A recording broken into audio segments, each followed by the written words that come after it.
কি কি এনেছো দুজনে বাজারে গিয়ে? দেখো বন্ধুরা, সায়নের বাবা আর সায়নের দিদি দুজনে মিলে বাজারে গেছিল। বাজার থেকে দেখো বিরিয়ানি করার জন্য সব কিছু কিনে নিয়ে এসেছে। এখন মেয়ে আবদার করছে যে মা আমি বিরিয়ানি খাবো। তো আমি এখন মেয়ের আবদারটা পূর্ণ করতে যাচ্ছি। তো আমি বিরিয়ানি করব এখন।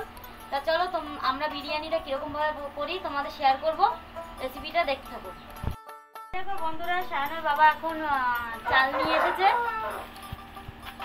আর বিরিয়ানির মশলাটা নিয়ে এসেছে। গোলাপ জল কেওড়া জলটা রয়েছে, ওর জন্য আর আনেনি। আর 1 প্যাকেট দুধ নিয়ে এসছে, ওর সাথে সেন্টও নিয়ে এসছে, এই যে সেন্ট। আর তার সাথে নিয়ে এসছে মিষ্টি দই আর টক। আর নিয়ে এসছে দেখো মাংস।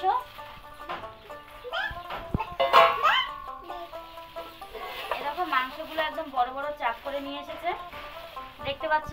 চলো এবার রেসিপিটা শুরু করি, তোমাদের শেয়ার করছি আমরা কি করে রেসিপিটা করি। এরকম বন্ধুরা, আমি আলুটা কেটে নিয়েছি আর তার সাথে হচ্ছে গিয়ে পেঁয়াজ আদা রসুনটাও কেটে নিয়েছি। আর এর সাথে ব্রেস্তা মানে বিরিয়ানির উপরে যে ইয়েটা দেয়, পেঁয়াজটা দেয় ভালো করে লাল লাল করে ভেজে, তার জন্য আমি পেঁয়াজও কেটে নিয়েছি। ধুয়ে নিয়ে আসি ভালো করে, তারপরে তোমাদের দেখাচ্ছি। নমস্কার বন্ধুরা, তোমরা সবাই কেমন আছো? আশা করি ভালো আছো, আমিও ভালো আছি। আমি ভারতের একটা ছোট্ট একটা গ্রাম থেকে বলছি, বিরা। তো আমি সেখান থেকে বলছি, একমুঠো সিটি থেকে আমাদের চ্যানেলটার নাম। আজকে আমরা মানু বলতে কি আমার মেয়ে বায়না করছে মা একটু বিরিয়ানি করবে। তো ভাবলাম যে চলো, মেয়েটার তো শরীর খারাপ, এই কদিন ধরে কিছুই খেতে পারে না, আজকে বলছে বিরিয়ানি খাবে, তা চলো আমরা বিরিয়ানি করছি। তো বিরিয়ানি করতে কি কি উপকরণ লাগে আর কীভাবে বিরিয়ানিটা তৈরি করি সেটা আমি তোমাদের প্রথম থেকে একদম লাস্ট অবধি সম্পূর্ণ দেখাবো। চলো, উপকরণ আমি সাজিয়ে নিয়েছি। এখন হচ্ছে গিয়ে আমি আলুটা কেটে আমি প্রেসার কুকারে দিয়ে নিয়েছি। তার সাথে 1 চামচ মতো রসুন আদা পেঁয়াজ সব কিছু মিক্সড করা আছে, সেটা আলুর মধ্যে দিয়ে দেবো। কারণ আলুর স্মেলটা তাহলে সুন্দর আসবে, দেখতেও সুন্দর লাগবে, খেতেও সুন্দর লাগবে। তার সাথে একটু হলুদ দিয়ে লবণ দিয়ে দেবো। লবণটা বেশি দিলে কি হয়, আলুর ভিতরে নুনটা ঢুকবে, আর নুনটা ঢুকলে পরে আলুটা খেতে ভালো লাগবে, যার কারণে লবণটা একটু বেশিই দিতে হয়। এরপর দিয়ে দেবো আমি লঙ্কার গুঁড়ো 1 চামচ মতো দিয়ে দেবো, বেশি দেবো না কারণ অতিরিক্ত ঝাল হয়ে যাবে লঙ্কার গুঁড়োটা দিলে পরে। এইবার আমি দিয়ে দেবো হলুদও আমি 1 চামচই দেবো, মানে কালারটা হলুদ কালারটা হওয়ার জন্য। এবার সব কিছু দেওয়ার পর আমি জল ঢেলে দিচ্ছি। আমি এখন ভালোভাবে আটকে নিলাম। এবার আমি গ্যাসটা ধরিয়ে দেবো। আমি গ্যাসটা ধরিয়ে দিলাম। এবার সিটিটা পড়ুক, যতক্ষণ না সেদ্ধ হবে ততক্ষণ আমি তো খুলতে পারবো না। সেদ্ধ হোক, সেদ্ধ হওয়ার পরে আমি তোমাদের দেখাবো কীরকমভাবে। দেখো বন্ধুরা, আমি গ্যাসটা ধরিয়ে দিলাম আর সাথে পাত্রটাও দিয়ে দিয়েছি। এবার হচ্ছে গিয়ে আমি তেল, পাত্রটা যেই গরম হয়ে যাবে আমি তেল দিয়ে দেবো। বন্ধুরা, গামলিটা গরম হয়ে গেছে। এখন আমি গামলির মধ্যে তেল দিয়ে দেবো পেঁয়াজ বেরেস্তা করার জন্য।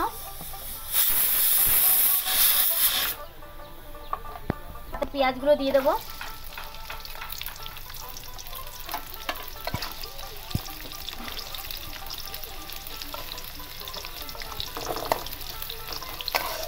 দেখো বন্ধুরা, পেঁয়াজটা আমি দিয়ে দিয়েছি। পেঁয়াজটা হতে হতে আমি চালের মধ্যে জল দিয়ে দেবো। এরকম চালের মধ্যে আমি জল দিয়ে দিলাম, চালটা ভিজতে থাকুক। তার মধ্যে আমি পেঁয়াজটা ভাজতে আমি চালটা ভিজতে থাকুক। দেখো বন্ধুরা, আমার পেঁয়াজ অনেকটাই ভাজা হয়ে গেছে। এরকম ভাজতে ভাজতে বেশ লাল লাল হয়ে যাবে, একদম ব্রাউন ব্রাউন কালার এসে যাবে। তারপরেই হচ্ছে পেঁয়াজটা আমি নামিয়ে নেব। পেঁয়াজ ভাজা হতে হতে আমি মাংসতে হলুদ আর নুনটা একটু মাখিয়ে রাখবো।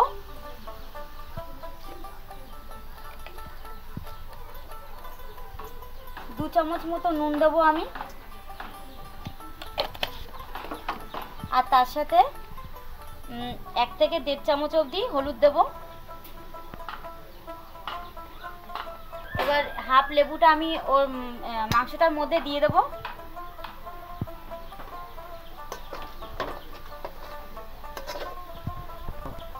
দেখো লেবুটা দিয়ে দিয়েছি। লেবুটা দেওয়ার কারণ এটাই লেবুটা দিলে পরে মাংসটা ম্যারিনেট করে রাখলে পরে মাংসটা ভাঙে না, মাংসটা একদম মানে থাকাই থাকে। আমার লেবু দেওয়া হয়ে গেছে, দেখো সবটুকু লেবু আমি চেপে পুরো দিয়ে দিয়েছি। এবার মাংসটাকে ভালোভাবে আমি মাখিয়ে নেব। আমি এর মধ্যে লঙ্কার গুঁড়ো বা জিরের গুঁড়ো এসব কিছুই দেব না, এগুলো সব তেলের উপরেই দেব। এই দেখো বন্ধুরা, আমি পেঁয়াজটা তুলে নিয়েছি। এই দেখো পেঁয়াজটা পুরো একদম ব্রাউন ব্রাউন কালার হচ্ছে, বেশি পুরো পোড়া পোড়া হয়নি। এবার আমি মশলাটা দিয়ে দেব তেলের উপরে। তেলের উপরে সব কিছু দিয়ে দিলাম। এবার এটাকে ভালো করে নাড়িয়ে নেব।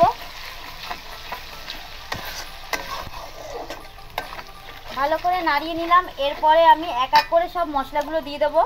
প্রথমে দিয়ে দেবো আমি নুন,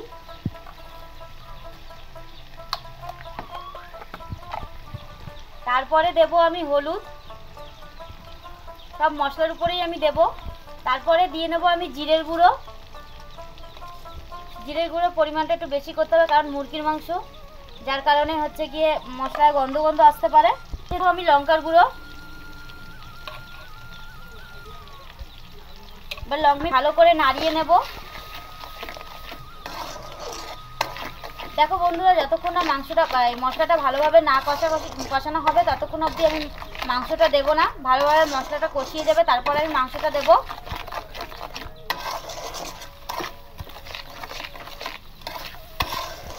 এই দেখো বন্ধুরা, আমার মশলাটা অনেকটাই কষে গেছে। এবার আমি মাংসগুলো সব দিয়ে দেবো।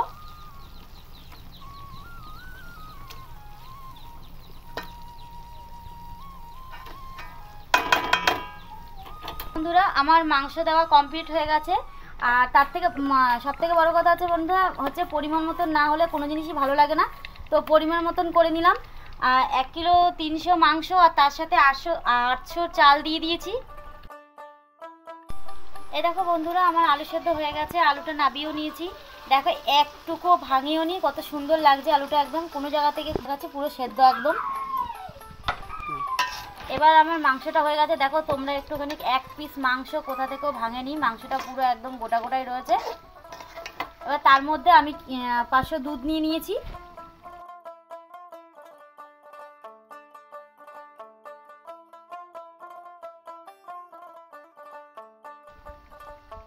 আমি 500 দুধ নিয়ে নিয়েছি। দেখো এই 500 দুধটা আমি দিয়ে দেবো হাফটুকু।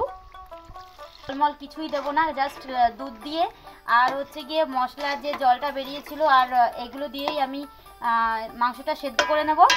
আমি দুধটা দিয়ে দিয়েছি। এখন দুধটা দেওয়ার সঙ্গে সঙ্গে দেখো তেলটা উপরে একদম ভেসে পুরো একদম উপরে রয়েছে।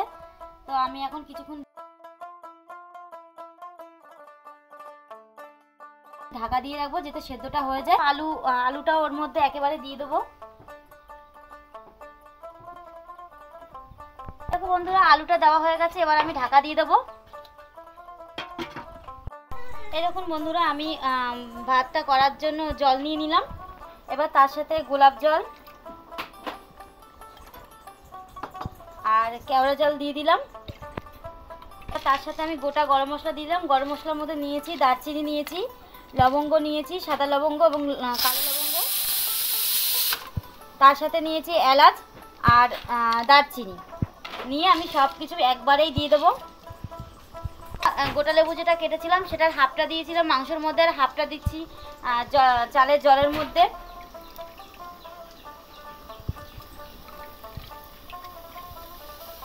আমি লবণ দিয়ে দিচ্ছি। লবণটা একটু বেশি পরিমাণেই দেবো, কারণ হচ্ছে গিয়ে চালের মধ্যে আমরা যেটুকুনি কি ভাতের মধ্যে লবণ দেবো এই অবধি জলের মধ্যে, এরপরে আর লবণ আমরা দেবো না। এই দেখো বন্ধুরা, আমি এখন ঢাকনাটা তুলে দেবো। তুলে দিয়ে দেখবো মাংসটা কত দূর হয়েছে। বাহ, হেবি সুন্দর মাংসটার রঙও এসছে, আর মাংসটা প্রায় পুরোপুরি হয়ে গেছে।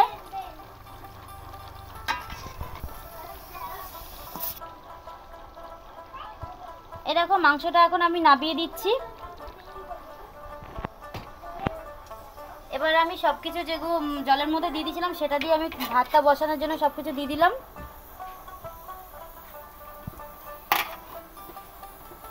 দিয়েছি। এবার জলটা ঠিক মতন টকবক করে ফুটবে, তারপরে আমি চালটা এসে দিয়ে দেবো। আমি চালের হাঁড়িটা দিয়ে দিয়েছি। এবার হচ্ছে গিয়ে জলটা টকবক করে ফুটবে, তারপরে আমি চালটা দিয়ে দেবো। বন্ধুরা জলটা এখন টকবক করে ফুটছে, আমি জলের সাথে আমি এখন চালগুলো দিয়ে দেবো। আমি জলের মধ্যে চালটা দিয়ে দিলাম।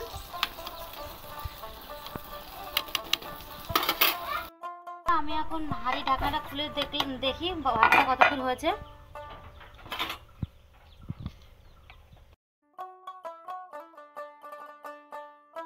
হাফ হয়েছে, এখনো ফুল রেডি হয়নি ভাতটা। আগে থেকে যে মাংসটা মশলা দিয়ে কষিয়ে রেখে দিয়েছিলাম, এখন সেই মাংসটার মধ্যে আমি ভাতটা দিয়ে দেবো। এরকম ভাতটা দিয়ে দেবো এখন এই মাংসটার মধ্যে। এই জল শুদ্ধই দেবো, আমি বেশি জলটা ঝাড়াবো না, অনেকটাই জল রয়েছে। এরকম বন্ধুরা আমি এখন ভাতটা তুলে দিয়ে দিচ্ছি। এটা একবারেই করব, যাতে মানে ভাতের জলটাও ওর মধ্যে থাকে আর হচ্ছে মাংসের ঝোলটাও ওর মধ্যে থাকে। পরে আমি ভাতটা দিয়ে দিলাম। এবার আমি রেডি করার পরে তোমাদের আমি দেখাবো। ঠিক আছে, এখন আমি হচ্ছে গিয়ে ভাতের মধ্যে দুধ দিয়ে দেবো। বন্ধুরা আমি কোনো কালার দিলাম না, আমি জাস্ট দুধটা দিলাম। আর দুধটা দেওয়ার কারণ হচ্ছে গিয়ে আমি একবারে যেহেতু বানাচ্ছি, ভাতটা হাফ সেদ্ধ করে দিয়ে মাংসটার ভাতটা নরম হবে না, আমি একবারে দুধটা দিয়ে দিলাম।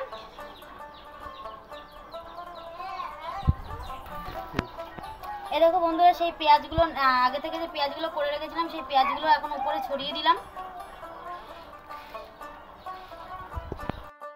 ঘি, আমি ঘিটা এখন উপর থেকে দিয়ে দেব।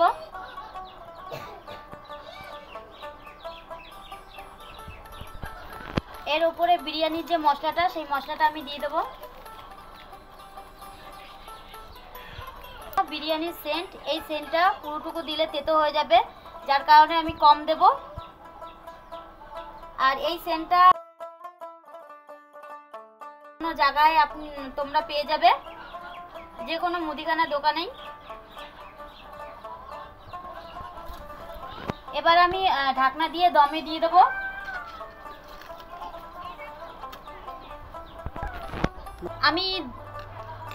আমি দমে দিয়ে দিলাম। এবার দম 15 থেকে 20 মিনিট পরে আমি ফিরে আসছি। চলো বন্ধুরা, আমি চলে আসলাম। এবার দেখবো বিরিয়ানিটা কতটা কি হয়েছে না হয়েছে। আমি দম দিয়ে রেখে দিয়েছিলাম এতক্ষণ।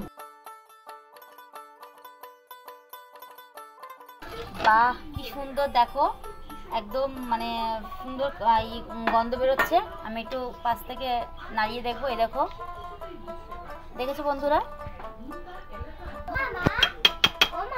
হ্যাঁ, তোমার রান্না কি হলো? আমার খুব খিদে পেয়েছে। হ্যাঁ বাবা, আমার রান্না হয়ে গেছে। এই দেখো, কই দেখি দেখো, মা কি সুন্দর গন্ধ বেরিয়েছে। আচ্ছা, তোমাকে থালায় করে দিচ্ছি। হ্যাঁ, এই দেখো বন্ধুরা, আমি আমার মানুকে খেতে দেব, তাই মানুকে দিয়ে দিলাম খেতে। আমার মানুই বলবে খেয়ে কেমন হয়েছে। আর হচ্ছে গিয়ে বন্ধুরা, মানুকে খেতে দিয়ে দিয়েছি, এখন মানুই বলবে মানুর কেমন লাগছে।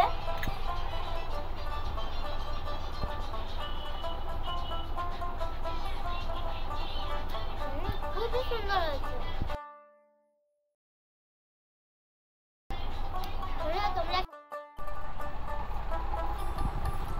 এই দেখো বন্ধুরা, আমি আমার বিরিয়ানি করা তো রেডি, মনাকেও দিয়ে দিয়েছি। এখন মনার বাবাকে দেব, দিয়ে মনার বাবা বলবে যে কিরকম হয়েছে আজকে। আমি এখন মনার বাবাকে দিয়ে দেব।